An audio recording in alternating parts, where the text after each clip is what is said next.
বৃদ্ধি পেলে এখন এটা তো সবারই সমস্যা, কারণ এখানে সবাই আর কি যে ক্রেতা, আর এরা যারা বিক্রি করে এরাও নিজেরা করেন, এরাও কিনে আনছে। তো বৃদ্ধি পেলে এরা ব্যক্তিগত সমস্যা আর আমাও কিনে খেতে সমস্যা।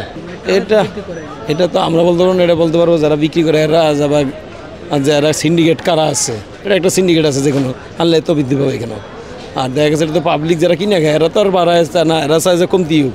হ্যাঁ, আর কমলে সবার জন্যই ভালো, কমলে কারোর জন্য ক্ষতিকর নাই, সবার জন্যই ভালো। আর বাড়লে সবার জন্যই ক্ষতিকর, সবারই সমস্যা। সিন্ডিকেটটা কারা? সিন্ডিকেটটা যারা ব্যবসায়ী এরাই তো সিন্ডিকেট। সিন্ডিকেট যারা বিক্রি করে রাহিমাল রাখে এরাই সিন্ডিকেট। সিন্ডিকেট তার পাবলিক না। সিন্ডিকেট যারা বিক্রি করে, যে বড় বড় ব্যবসায়ী আছে এরা সিন্ডিকেট। সিন্ডিকেট তার পাবলিক না। সিন্ডিকেট তো অবশ্যই সাধারণ পাবলিক যারা, সাধারণ জনতা যারা, আমজনতা, তাদের তো সমস্যাই। তাদের সমস্যা, তাদের থেকে তো টাকা ওটা নেয়, এটা স্বাভাবিক। যারা সিন্ডিকেট তাদেরই আর কি এটা বাংলাদেশের জন্য ক্ষতিকর। এই সিন্ডিকেট কারা, এটা হলো আপনাদের খোঁজার দায়িত্ব, যে আপনারা খুঁজবেন, আপনারা খুঁজে দেখবেন যে কারা এই সিন্ডিকেটটা করে।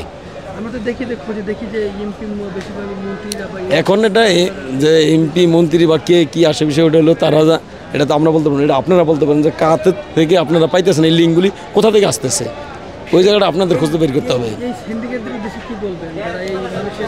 সিন্ডিকেটের উদ্দেশ্যে আর কি বলার আছে, আমরা আমজনতা আমরা বললে কোনো কিছুই করতে পারবো না। এটা উপর লেভেলে কর্মকর্তারা যারা আছে, দুদুক আছে, এই আছে, হ্যাঁ, এরা হলে বলতে পারবে সিন্ডিকেটের কী করা যায়।